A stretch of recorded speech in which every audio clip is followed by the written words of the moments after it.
Hello, hello. All right. I promised the Royal City of Rabanasty, and here we go. The queue took quite a while. It was about I want to say a 35-minute queue. I stopped paying attention after the first 10 minutes, and um,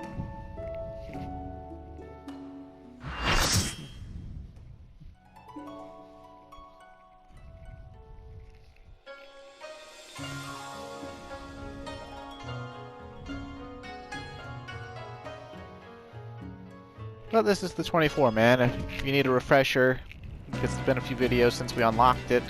We're here with the theater company that has the Lexentails, Ramza Lexentail, Alma Lexentail, and their father. Or they're looking for their father, or something.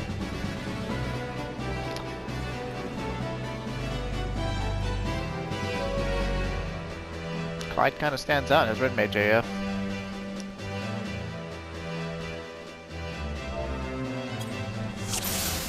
It drops item level 330 gear, so we won't be getting any upgrades, but we might get some interesting glamours. Definitely want to eat some food, because the bosses will be giving experience points. Been an influx of astrologians playing, it seems like. I guess those changes made everyone curious to play it.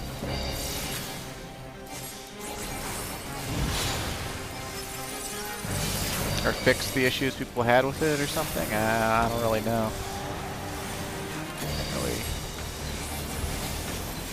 say.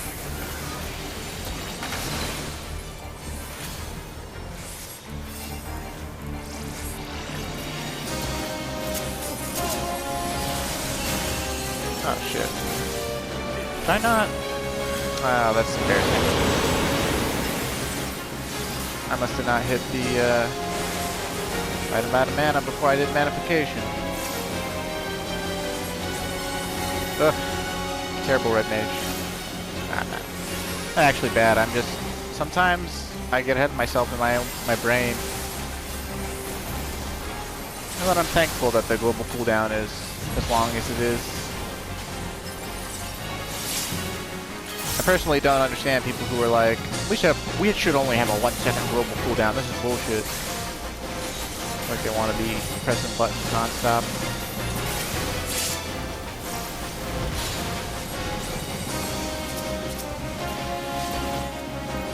Don't want to get cleaved by the boss there.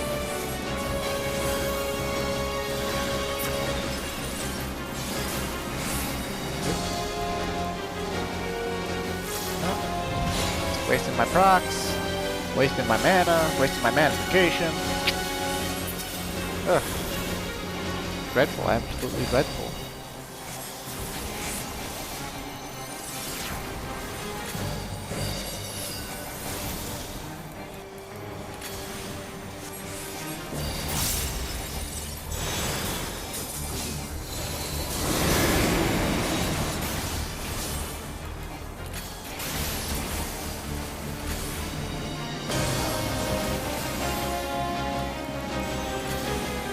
But the boss is dying incredibly fast.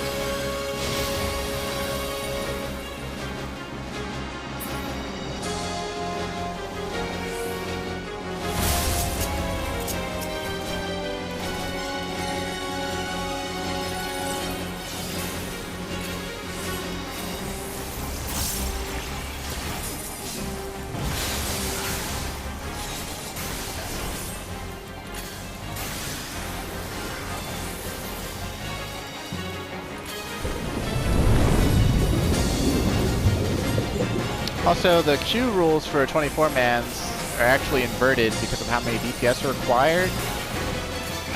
Basically, the Q time goes from being...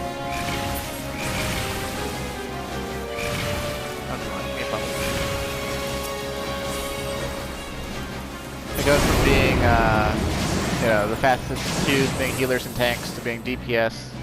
Healers are kind of caught in the middle because, there's only 3 of them, and we'll take those just because we can. Although the summoner might take them over us.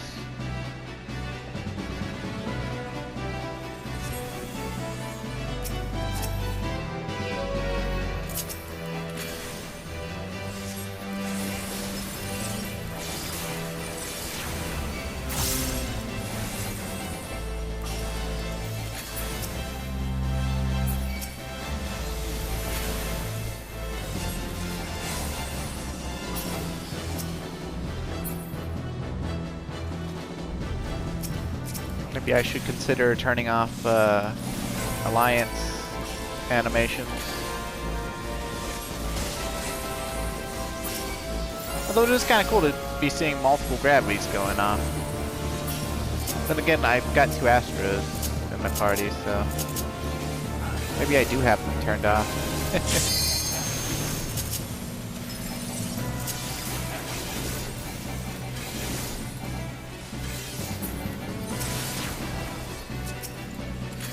Should be a red chocobo spawning out at some point to, yeah, there it is. I'm gonna drop a comment.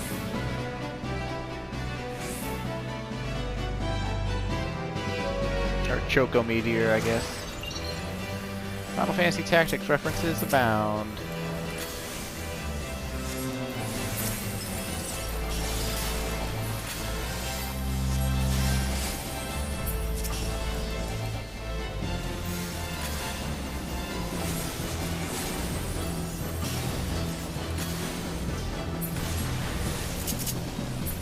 The player base usually comes up with slang terms for 24-mans because people meme that whenever you do the 24-mans that are more complex, that people are morons and can't do them that well and they wipe a lot and stuff.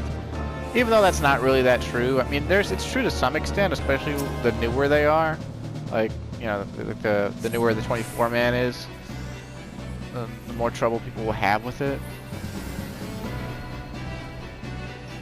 But then you get the same exact player base, not necessarily the same players, but some do, complaining that, you know, when you get the easier 24-mans in your roulette day after day, that it becomes a boring, mind-numbing chore, and they'd rather almost just like not do the roulette.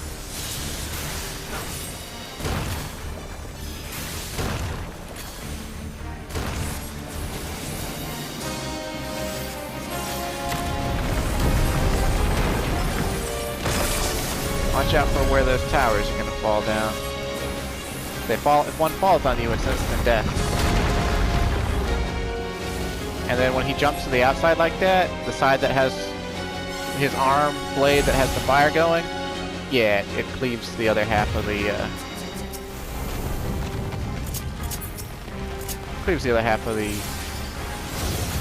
arena, so.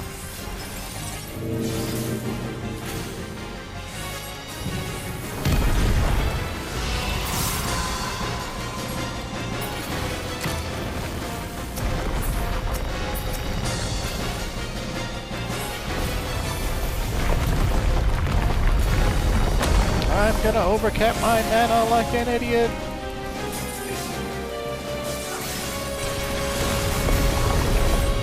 Sometimes I'd rather just have the procs, you know. If your Alliance's DPS is like really good nowadays with these insane potencies, you can kill this command tower with the mechanics that come out during this phase. It's really kind of silly. You're supposed to get some sand orbs that are required to be killed by each party, or you wipe.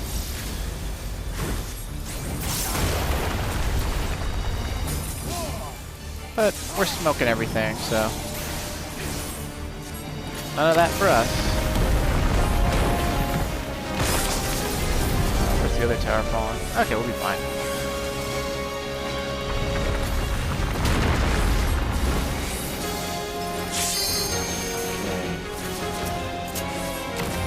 Get a raise on one of those guys.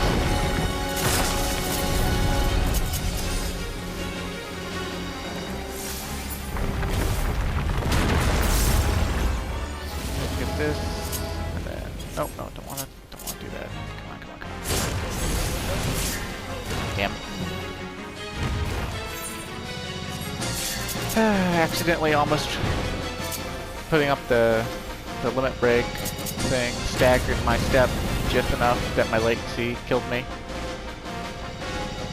Irritating.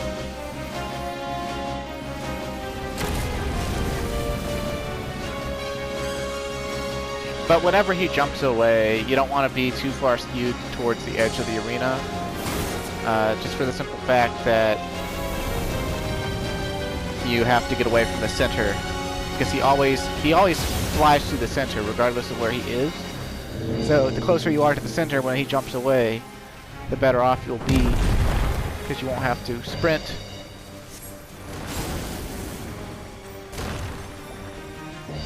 And our healers are down. Yeah, the other party's probably got this. Although now they've got to deal with the Golemads. The Golemads grow in size multiple times, and they do raid wides. The raid wides get stronger as they grow, so the longer you leave them alive, the more likely that they will wipe your raid. And if they get too big, then eventually, you know, it's just a wipe. Right? Like, there's nothing you can do.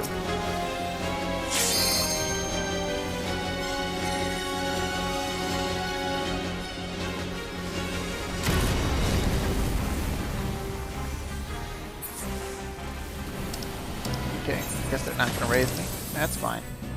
Since the battle's over, we can just teleport back when I get to the next teleporter.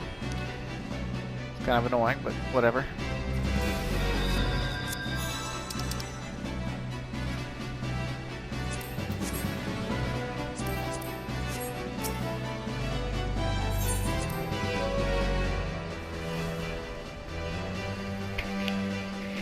My fault for getting myself killed, but still annoying. We're probably going to have a lot more deaths on the future bosses. One of the reasons I wanted to come Red Mage is I wanted a quicker queue on DPS, but I wanted to be able to somewhat control the outcome of the fight, so.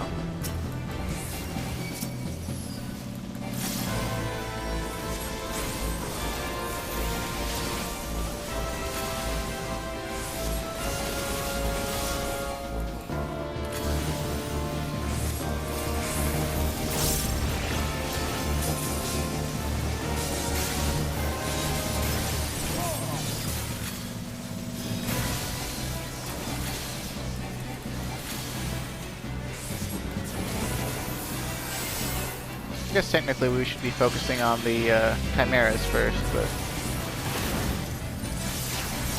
oh well.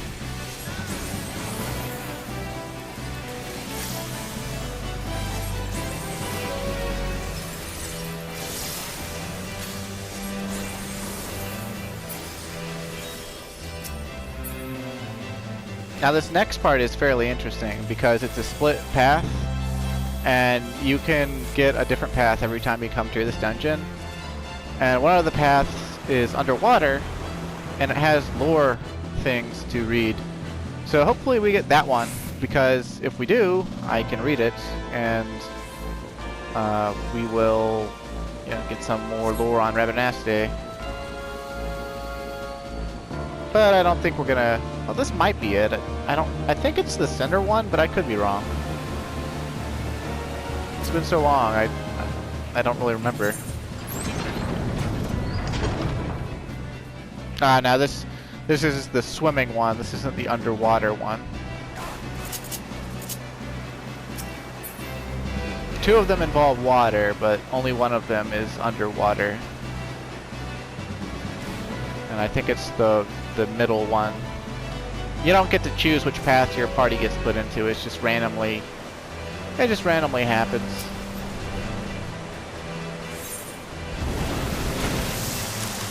Theoretically, the leftmost passage is the fastest one, followed by the swim on top of water, and then the underwater one takes forever because of the, compared to the other two, because of having to surface and dive, and then also for anyone reading, but the Alliance will gladly move on without you, so like one of those things.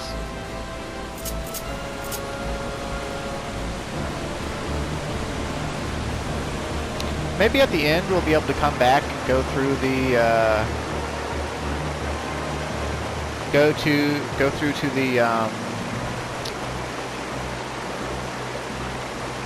center swim. Ooh, wow. Some unnatural cave work. Ancient city too. The Lasalia of Ivalician legend. Or Evilician, if you prefer.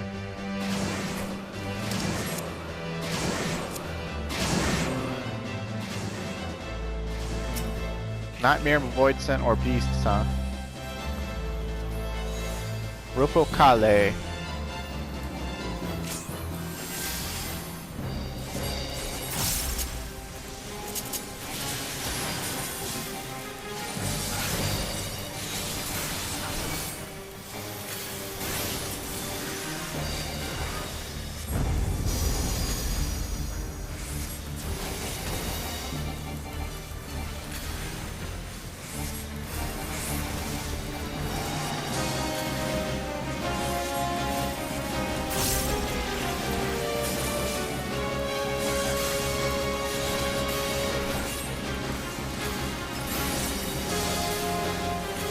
Unfortunate that he turned away from the Alliance.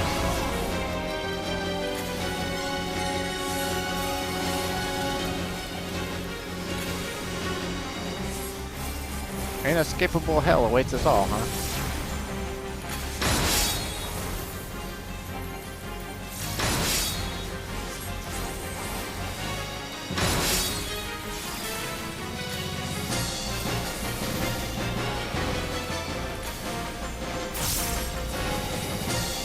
Trample. Oh, figure 8, huh?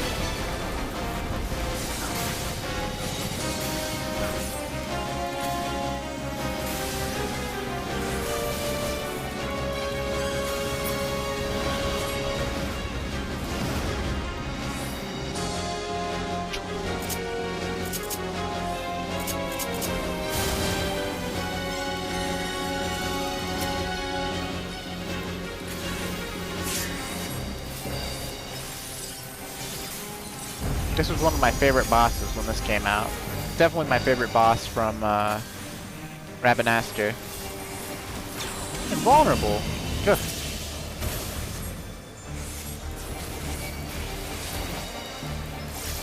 Oh, great, our tank is trying to tank the Bravo one. Now, on the bright side, we finished first.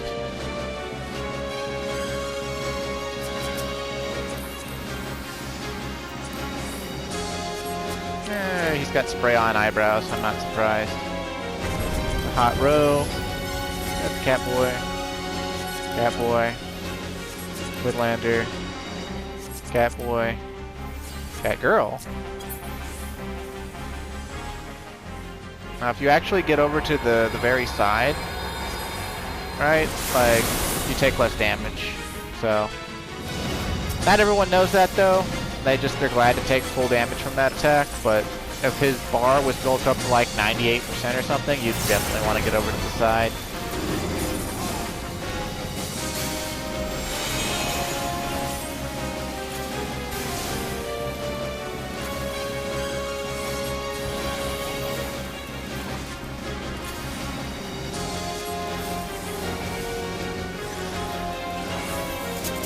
There's no way I'm getting out of that.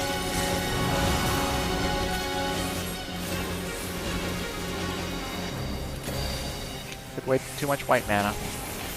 Oh well.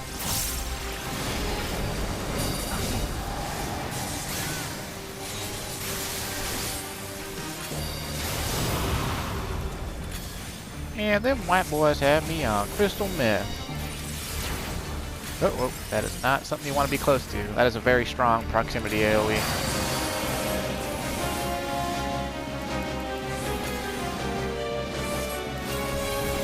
You can stay in melee range if you're on like tank, but on anything else, it's suicide to try to be point blank on him for that one.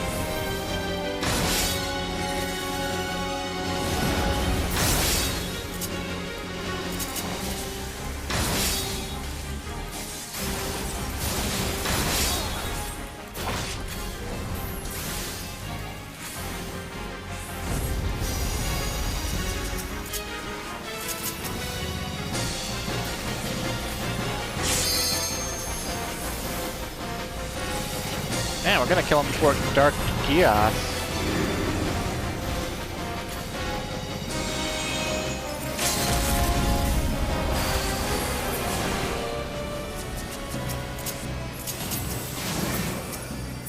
Normally he gets to an attack called Dark Geass where he goes away and the screen goes, like the arena goes black, except for these little circles. and you have to walk up to them and manually like interact with them with X or by clicking on them or whatever. And some people think you have to stand in them. It's kind of silly. You need to remove as many of them as possible before a certain time limit expires. Otherwise, he does the edge charges. And if you haven't removed any of them, he does edge charges that are unavoidable through every angle of the arena. But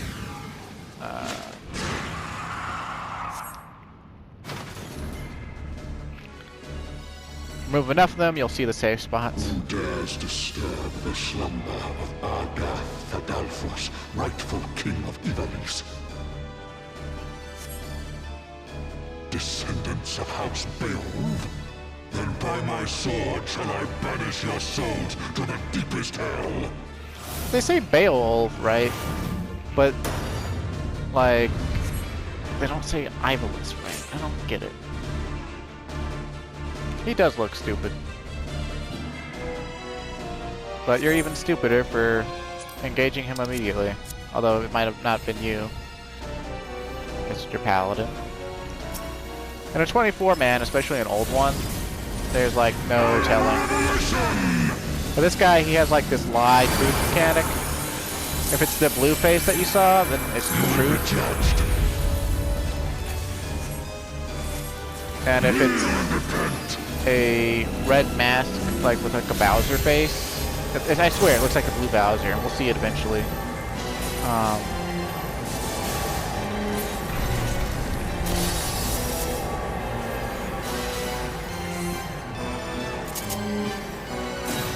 I think our combo's gonna die. Guess we'll see. Yep. Okay, whatever.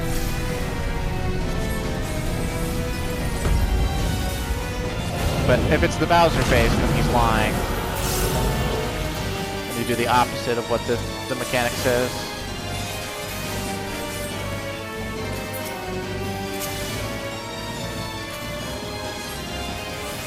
You are the blood to stain the circle.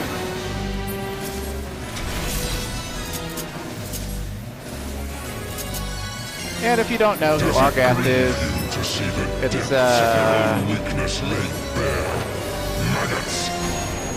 Arvis or something like that in the first translation of Final Fantasy Tactics. So it's just one of those things.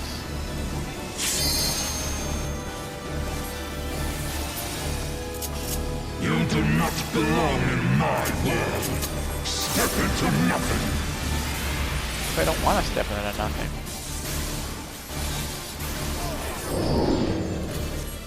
I am the lies upon which you sup. There's the Bowser face. So it says, ours says to move, so we don't move. Because it was a lie. The world has no place for such wretches. Your claim to life is forfeit. It's kind of like the Kefka question mark things. This one's kind of fun. Basically, your movement, whenever you move, the pointer will freeze, and you'll only move in that direction until you try to move again.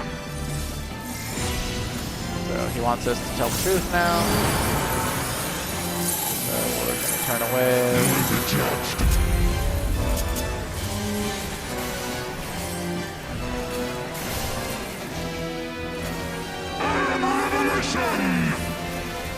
Guess I could help out with the raises. Let's see. Was that truth or lies? You will be judged. Okay, I guess it was truth. Nope, nope, it was lies. Okay, whatever. There's no place for such wretches. Your claim to life is forfeit.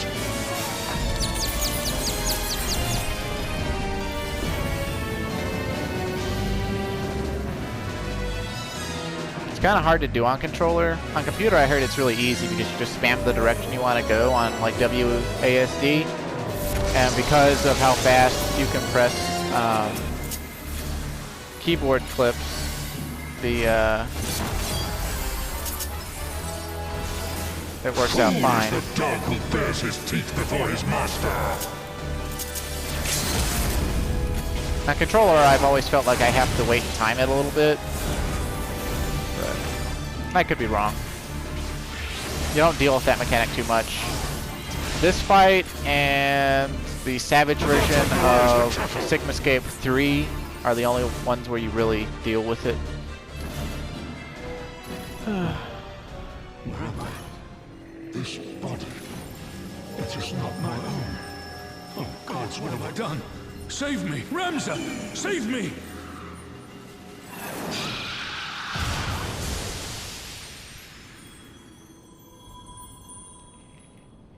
And in case you're wondering, if you are a Final Fantasy Tactics fan, this is like an alternate universe rendition of Ivalice characters and storylines, so it's like when I got here I was like, how could it be Arvis? He dies at you know, the fort where you kill him before the death core or whatever blows up the munitions dump and kills Teda or whatever. So delete his sister. I can get the Harlow Bishop, I guess. I don't know, it doesn't really matter. Okay, don't want any of that. Don't care about those. Maybe the card? Oh, and you know what? We were gonna do the thing, right? We were gonna go back and look.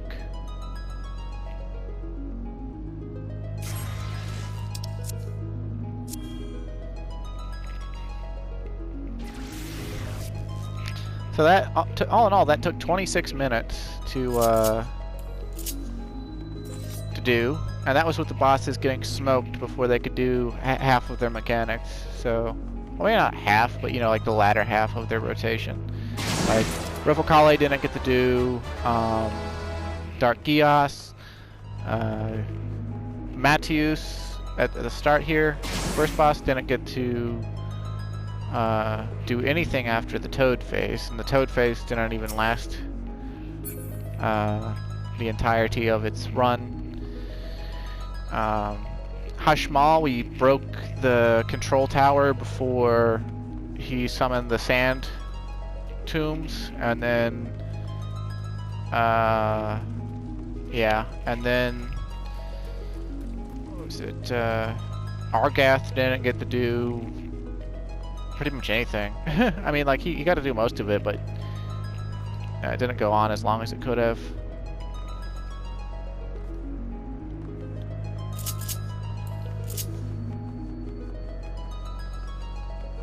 Now, we're running back through to, I'll sort of take a look at the scenery, but also to just, those things I told you about that are underwater. I'm going to go see if we can't look at them. Because I have no intention of showing off Rabanasty a second time just to try to show that. Because I could run this place like 20 times and never get on the path to go under the water. Some people never did. This place, when it came out, like, people ran it every week, and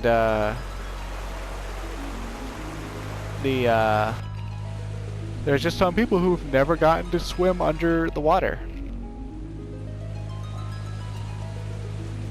I wonder if it'll still kick me to my same place.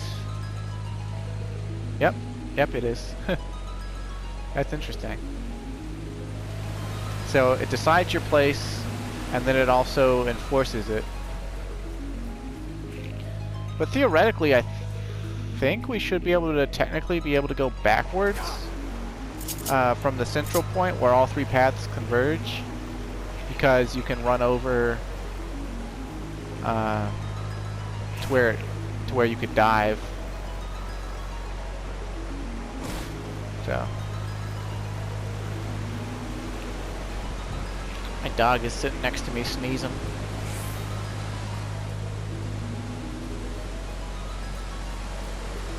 He's been really, really sad since my mom passed away. I mean, I have been too, but man, you know, it's not every dog that you see be sad about their owner passing away. Usually owners outlive their dogs, and it's just a real sad thing, you know? Okay. Can't remember exactly where. Let's see, scratch lettering. I don't know if these things had an order to them, but So using the crude wooden spoon I was provided, I sip at the thin broth, wondering if it is lentils I taste. It is, of course. Lentil soup is all that I have eaten since arriving in this village more than a month ago. Soup being a generous item for the pathetic puddle trying its best to cover the bottom of my equally crude bowl. Would that my host had even salt to flavor the lukewarm fare, but war erased any hope of trade caravans making it this far. Not that these forsaken villagers have aught to trade. Soon their lot will succumb to hunger, and the desert will reclaim them and any memory of their existence. Such is life in times of peril.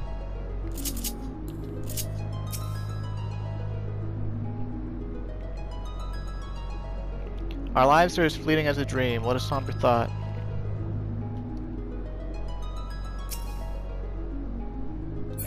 Like, I don't know what this scratch lettering's supposed to be, but... or how we are actually reading it underwater. I mean, I guess those plants have some bioluminescence, but... We departed Lasalia in high spirits. It was not long before our mirth turned to misgiving. We found ourselves struggling from the start, and sadly obtained nothing of note. We have failed ourselves and you, and I pray our next errand meets with greater success. I think that's it. I think that's all there is to read. I don't think there's anything above the water. Yeah, there's not. And you fall down here from, like, you come out of your gate and you fall. This is what happens, and then you dive.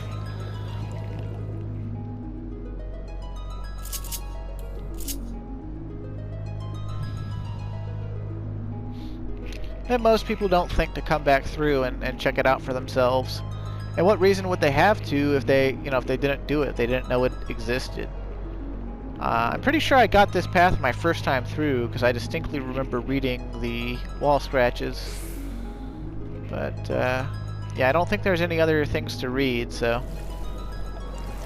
let's wrap it up. And I don't know who is supposed to have written those wall scratches either. It doesn't say, like, there's no previous scratches in the dungeon as far as I'm aware. I could be wrong. It's been an awfully long time. But,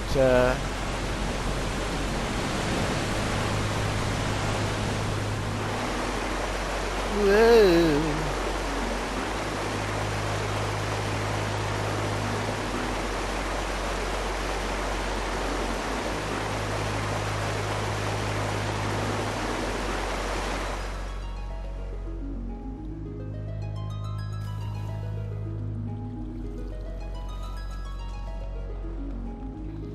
Like, yeah, I really don't think there's anything left, so. But it is quite the view down here, huh? They really experimented with lighting effects and grand, like archways and stuff with this 24-man series. They basically try to make it seem like you're in a storybook, in a tale that's described in a fantastic, epic fashion. And I, for one, approve. I think it fits in quite nicely. Not perfectly, mind you, but nicely enough. So, yeah. So that little bit of exploration took us, what, 9 minutes? Or, no, 7 minutes? Something like that. We got cutscenes to do, so we'll do them.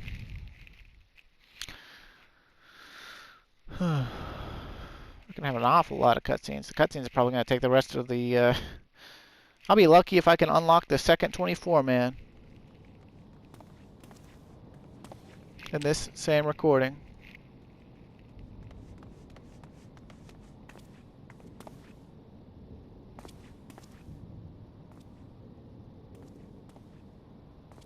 Also, 3D REMs, kinda hits the uncanny valley for me a bit. We found the father.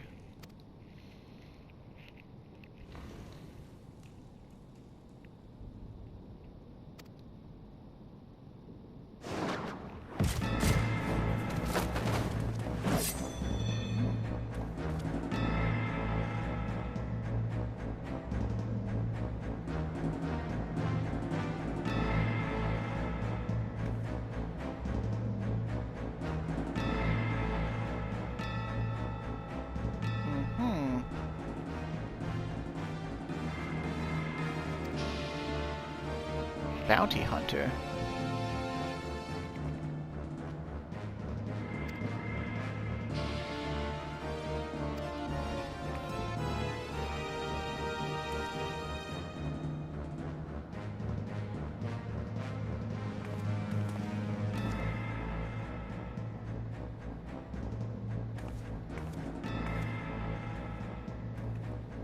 I believe the lizard guys are a lizard man race from Final Fantasy 12.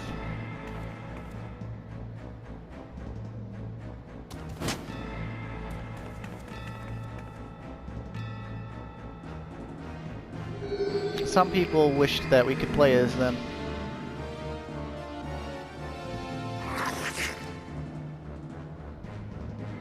The Duma.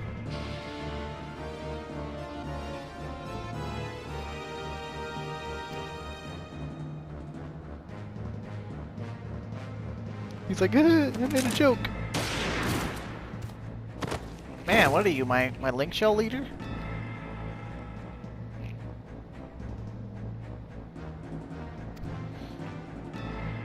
Damn.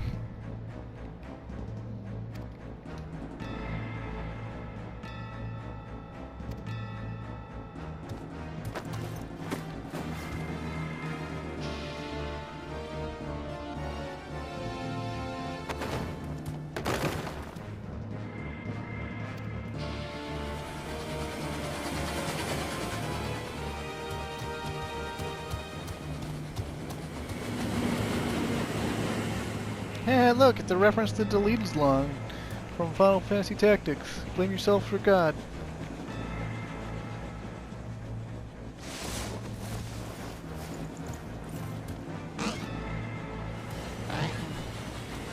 Apparently, gunshots aren't fatal to these lizard dudes.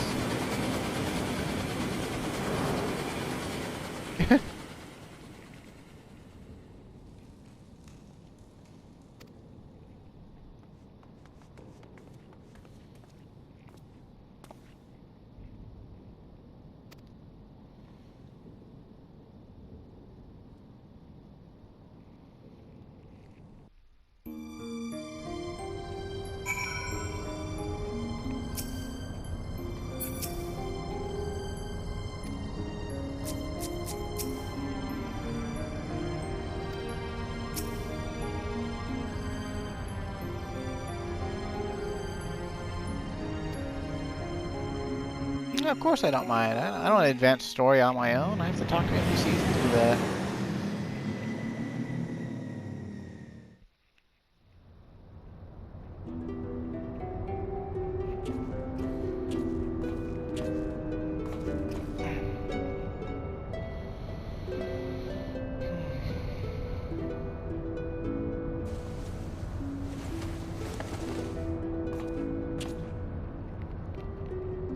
Hi, Max.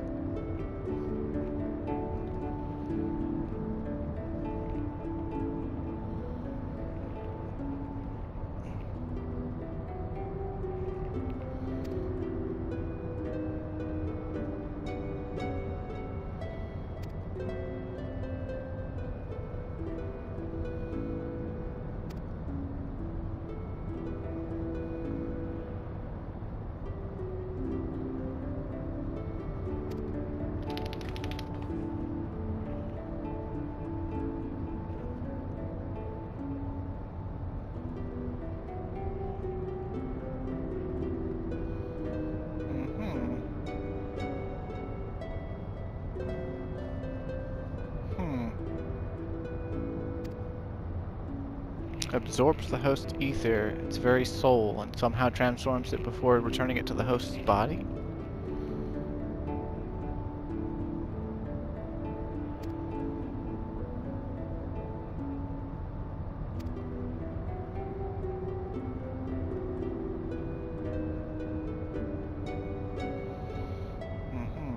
The legends would have us believe that Delita Hyral, the commoner who would be king, was the sole hero of the Zodiac Brave story, but as I have discovered, there was another. Two others, in fact.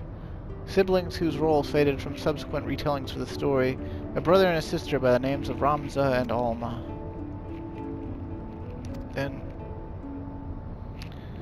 prepare for this assignment, I pored over every published work of Evolusian legend I could lay my hands on. Nowhere did I find any mention of these siblings. You need the Durai reports, hon.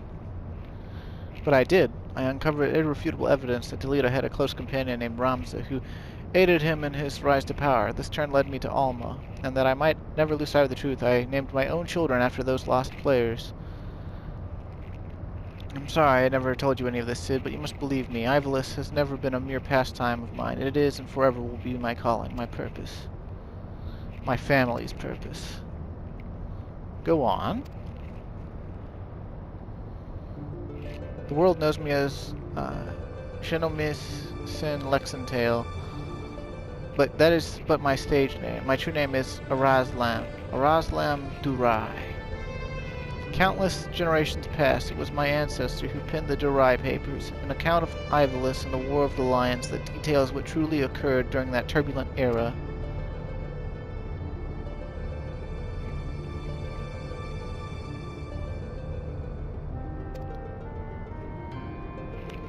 Long ago, an orphan by the name of Oren Durai crossed paths with both Ramza and Delita. After Delita's rise to power, Oren found himself in the service of the pauper become king. Following the War of the Lions, Oren believed the people of Ivalice had a right to know the truth of Ramza's involvement and set about documenting his deeds. When the church learned of his intent, however, they branded him a heretic and had him burned at the stake. The Durai papers were never published, and any existing copies were gathered and sealed away in the church vaults. The truth about Ivalice along with them. Why didn't they just burn the papers?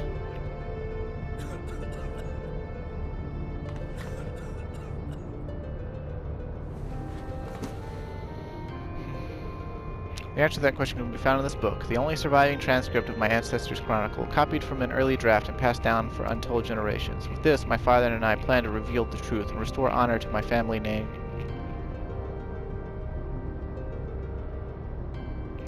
Forbidden Chronicles, a secret family legacy? Not that I doubt you, Genomists. But how do you expect to convince people of all of this when well nigh every soul in the realm believes Ivalice to be nothing but a bedtime story? By proving that it is anything but, and when people see that Ivalice was real, the rest will fall into place. Were it as simple as bringing forth the chronicle and submitting it for review, we would of course have done so long ago, but alas it is not. The Durai papers you see are written in High Ivalician, an ancient tongue long extinct. My father, his father, and his father before him labored tirelessly to decipher this tome, but for want of other sources made only fitful progress. A word here, a phrase there. It wasn't until a recent expedition to Rabanasty that turned up several well-preserved artifacts that we were able to translate a small portion of the papers. I'm afraid so. Everything we had learned of the language was contained in those pages. We're back where we started. We could go get the lizard, guys. Not necessarily. We still have the transcript as well as some few translated passages, and of course, my father's impeccable memory. I have come too far to allow so simple a setback to deter me from my purpose. I will show the world the truth if it is the last thing I do.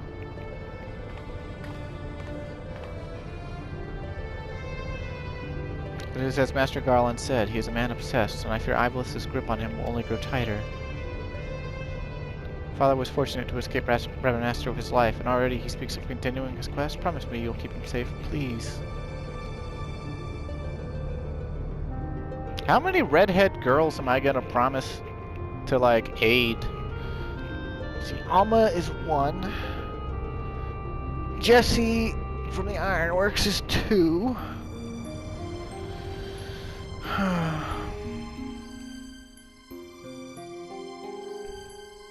Were there any others so far in the game? I'm trying to think. I don't think so. At least not yet. But it's becoming a trend.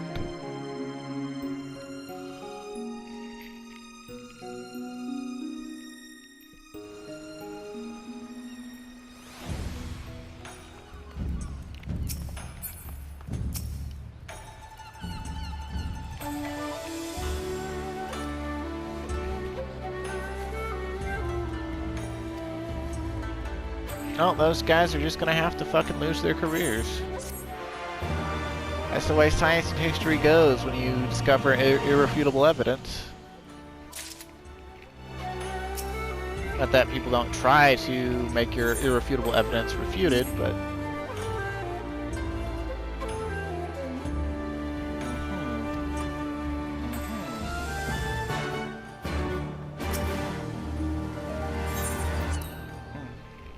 Getting some hangs here and there.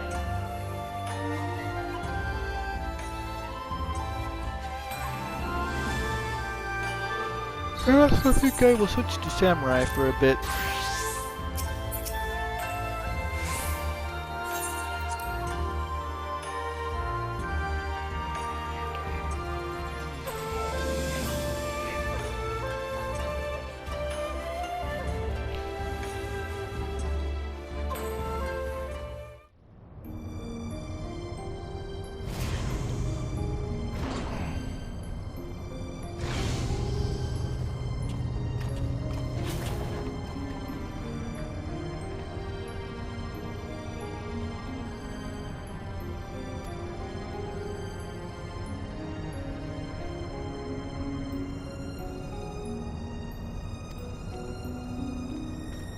Makoto, huh?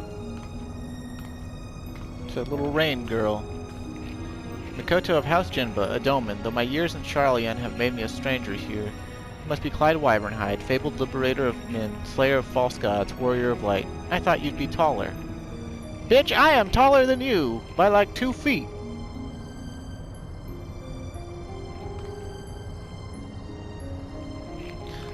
Although that line is incredibly comical if you're like a Rogadan woman that's at max height, or an Ora man that's at max height, or a Rogadan man that's at max height, or an Elizan. Like, basically any of the tall races that are at max height, like, she thought you'd be taller, it's like, are you an idiot?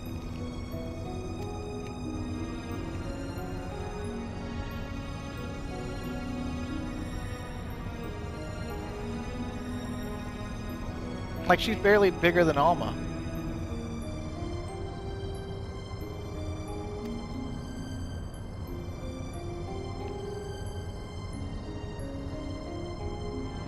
No ordinary crystal. Even discounting its obvious historical importance, the specimen is more than a simple manifestation of elementally expected energies. It is rather an ethereal lodestone whose facilitation of both the absorption and transmission of distinct frequency NRR-type harmonic vibrations has been observed to promote ethereal amplification. The resultant neuroharmonic disturbance follows or allows for a highly unique emittance of CPRS waves that, instead of radiating outward with a determinate factor of dispersal, instead resonate inward at a frequency so labored my estimates place the rate of VRT decay at upwards of several centuries, though I must admit I lack sufficient variance to complete a truly comprehensive graphical assessment. While that explanation may elicit admiring nods from your professors at the Academy, it will earn you only blank looks here. Take a deep breath and try again, this time in a language those of us without the echo might comprehend. Damn, he roasted your bitch ass.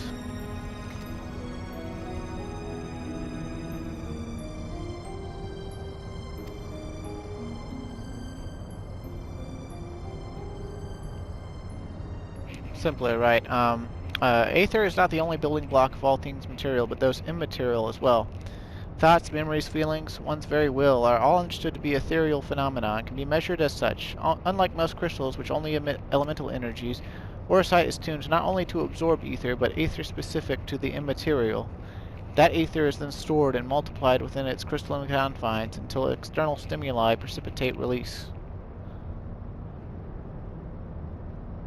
Everyone's still like, the fuck? Try again. Under appropriate conditions, strong will or desire can become imprinted upon the Orosite and stored until fomentation, at which time the desire becomes manifest. Fomentation? What my studious young friend is trying to say is that the OTS takes one's deepest fantasies and makes them reality. Ah, yes, that is simpler. You may choose to think of it as a process akin to that of summoning a primal. There being one marked difference. Primal summoning requires a simple mental energy source, such as a horde of elementally charged crystals. Oversight, on the other hand, has the capacity to serve as its own source of power.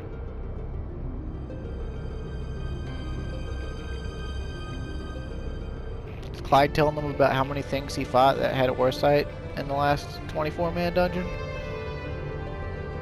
We know from the Durai papers that Argath was never king of Ivalice. He was slain in battle during the War of the Lions. Yet the Argath encountered during the recent expedition carried himself as if he had been crowned regent. I believe this was merely the Oversight in his possession making manifest, realizing his desire to rule. I am informed that he uttered the same words over and over again for the duration of the confrontation which unfolded.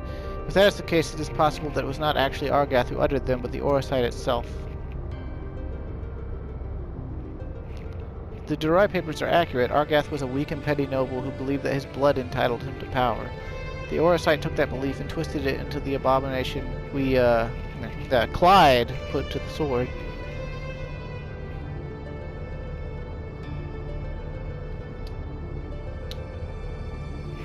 You're saying the crystal could prove a threat? The Oversight, Alma, and not necessarily. Ramza seemed to fare well enough. There is no record of the young regent being manipulated by the artifacts he gathered.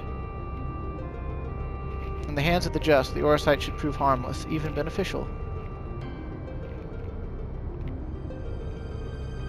To paraphrase, it is not the weapon that kills, but the one who wields it. Now where have I heard that before? Oh yes, it was Emperor Galvus's justification for taking the marvels of Magitech and applying them to the manufacture of arms, where after all was the harm if it allowed him to bring order to the three great continents. You draw an intriguing parallel, Master Garland. The properties of these crystals are so singular, I do begin to wonder if they, like Magitech, are products of science and not nature. That they were created by someone to... By who? What manner of person would be even capable of such a feat?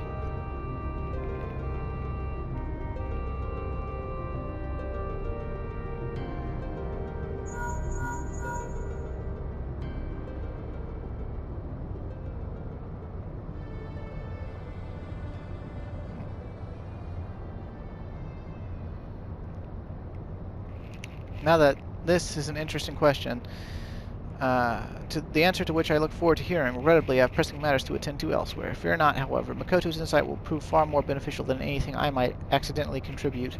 Good day to you all. But if you're not here to rein in Makoto on her frickin' technobabble, then how are we gonna understand anything she says?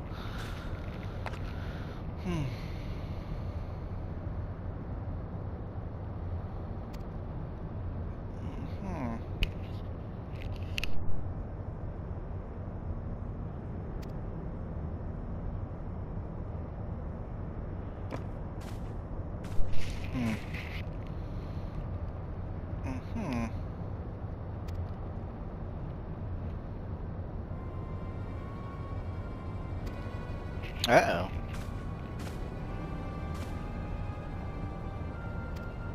Damn, Ramza, you're getting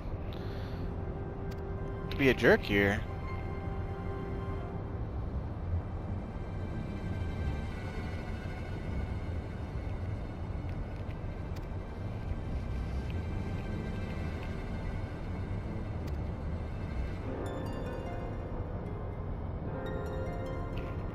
Man, he is nothing like Ramza from Final Fantasy Tactics.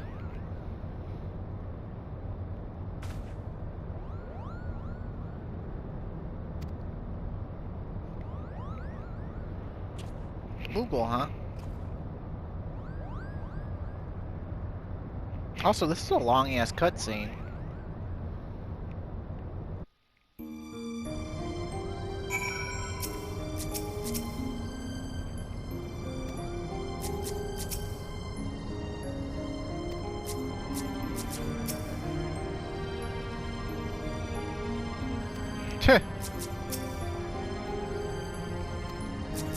course it is. It's just immobile, man.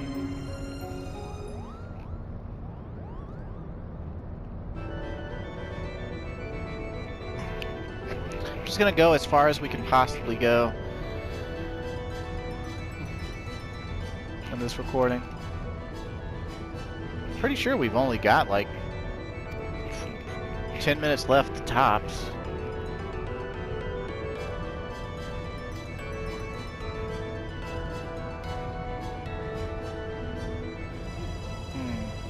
Vieira, huh?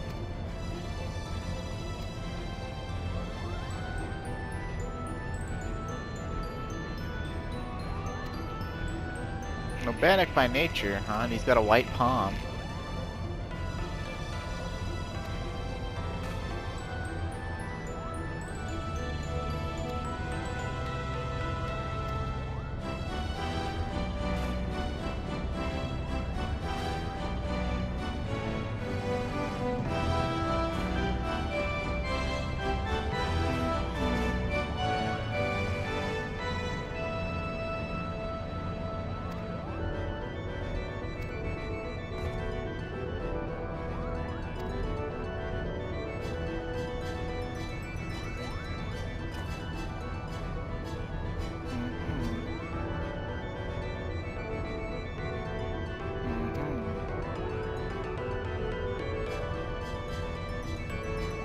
I guess he's our comic relief.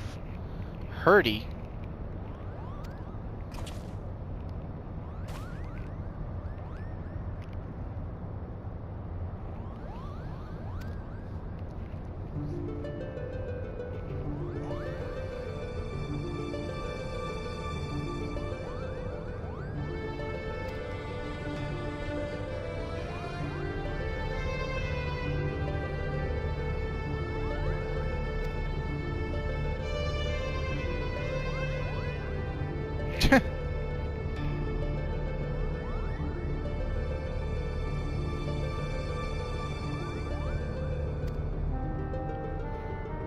Damn, boy, you got called out.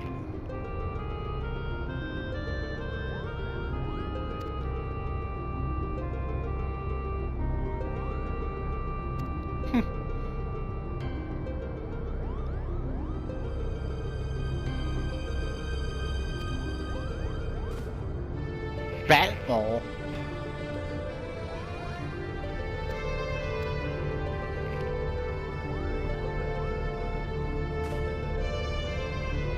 Craven, call me a cheat, call me a cur, but do not, sir, call me Craven.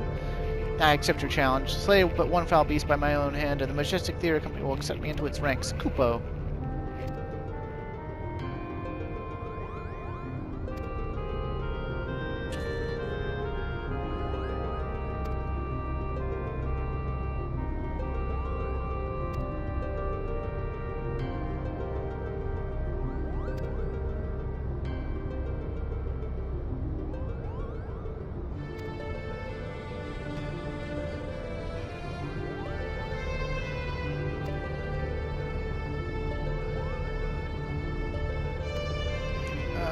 Dear God.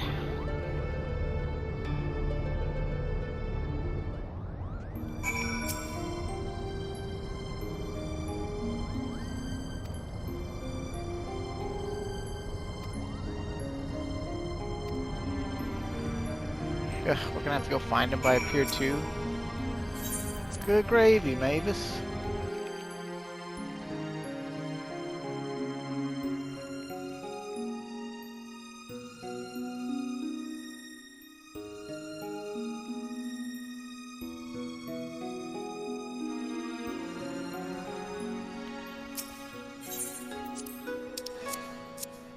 Now, if I remember right, this is going to have us